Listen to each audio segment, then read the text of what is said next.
Então, o Tristão e Isolda começa assim, essa versão, mas eu acho que, na verdade, não é só essa versão, são todas as versões que começam assim. Quer dizer, o narrador aqui se coloca no lugar de um menestrel, não é? Quer dizer, um que cita, que recita o poema em voz alta, ou canta o poema em voz alta para uma assembleia. Não é? Então ele começa dizendo: senhores, gostaríeis de ouvir um belo canto de amor e de morte? É de Tristão e Isolda, rainha. Escutai como em grande alegria, em grande tristeza, eles se amaram. Depois morreram num só dia, ele por ela por ele. Quer dizer, o tema do texto, do mito, é amor e morte. Né? Isso só se justifica porque o amor é visto como algo que dá sentido à vida. Não é algo acessório. É, de fato, a mola que move o herói, não é? A ser aquilo que ele é, justamente herói, e não um outro qualquer medíocre. Não é? Quer dizer, o herói ele passa a se distinguir não só por ser mais forte ou mais corajoso, mas também por ser mais um amante mais leal. Certo? Então entra uma característica moral aí, né? Depois tem só eu gostaria de citar um outro trechinho aqui do Tristão e Isolda. Quando eles dois bebem o filtro mágico, né? A Brangian, que é a serva ali da Isolda, que dá a poção para eles beberem sem perceber, né? Ela diz: infelizes, parai e voltai, se é que ainda podeis. Logo depois de eles terem bebido o filtro, né? Mas não, o caminho é sem retorno. Ela está falando do amor, né? O caminho é sem retorno. A força do amor já vos impele. E nunca mais tereis alegria sem dor. É o vinho com ervas que vos domina, a bebida de amor que vossa mãe Isolda me havia confiado. Só o rei Mark deveria bebê-lo convosco, mas o inimigo, com I maiúsculo, né, o diabo, zombou de nós três, e fostes vós que esvaziastes o canjirão. Amigo Tristão, amiga Isolda, em castigo pela má guarda que fiz, entrego-vos meu corpo, minha vida, pois pelo meu crime e tal. Aí os amantes se abraçam. Em seus belos corpos fremia o desejo e a vida. Tristão disse: que venha, pois, a morte. Né? E a Brangian responde: de fato, bebestes o amor e a morte. Quer dizer, o filtro mágico é um filtro que traria o amor e a morte. Né? Quer dizer, as duas coisas indissociáveis. A gente vai ver que depois o Romeu e Julieta é a mesma coisa.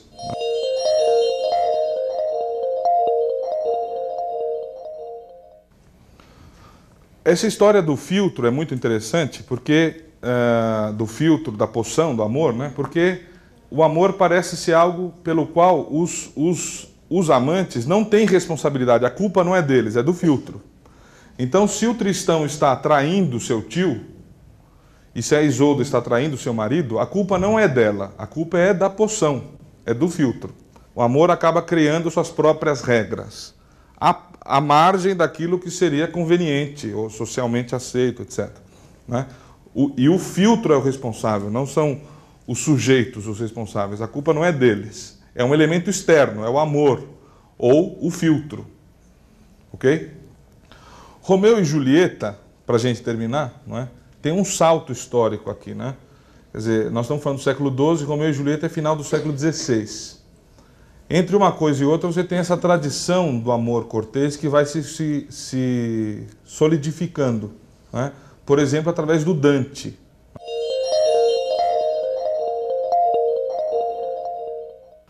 Esse enaltecimento da mulher, que é típico do amor cortês, encontra no Dante uma das expressões máximas, né?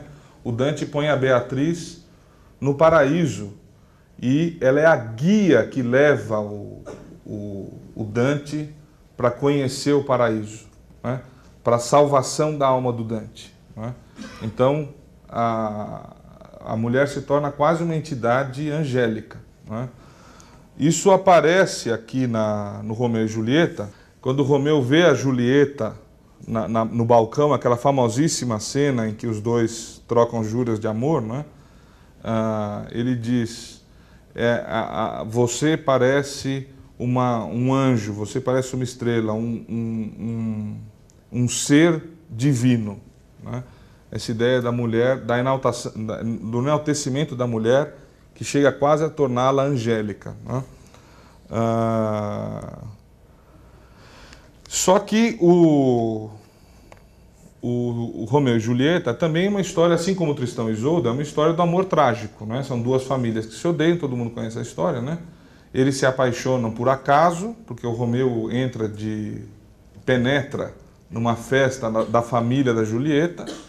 Eles se apaixonam imediatamente, trocam juras de amor naquela noite ali na varanda, que é essa cena a qual eu me referi.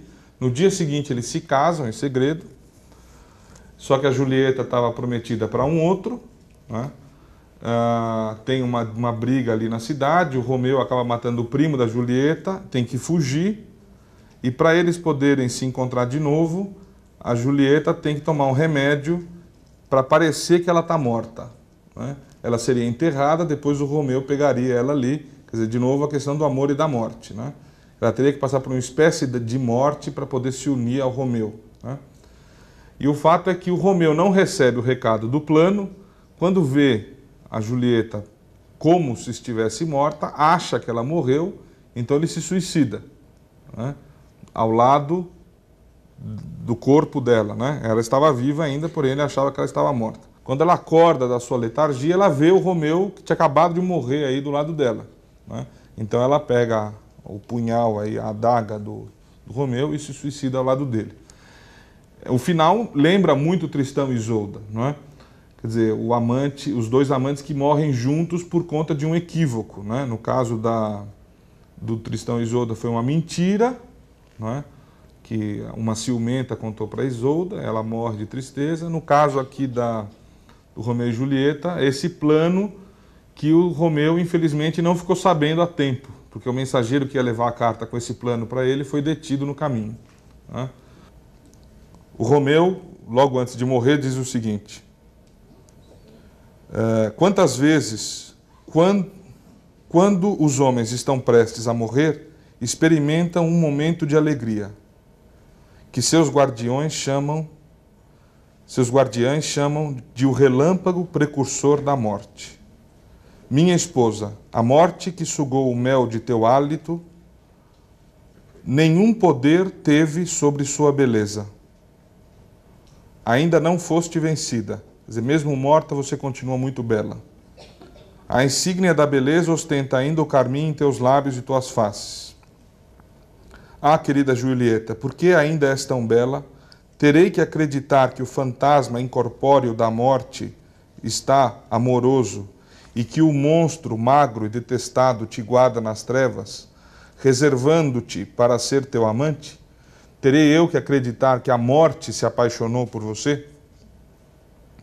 Assim o temo, e por isso permanecerei sempre a teu lado, sem jamais sair desse palácio de noite sombria.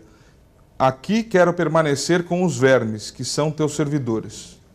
Aqui fixarei minha eterna morada para libertar esta carne, farta do mundo, do jugo do mau influxo das estrelas. Para ficar com Julieta, para superar o obstáculo que torna o amor interessante, como eu falei no começo, não é? Quer dizer, a história do amor interessante é a história do obstáculo, do amor que tem que superar obstáculos, né? No fundo, para superar o supremo obstáculo, só a morte, né?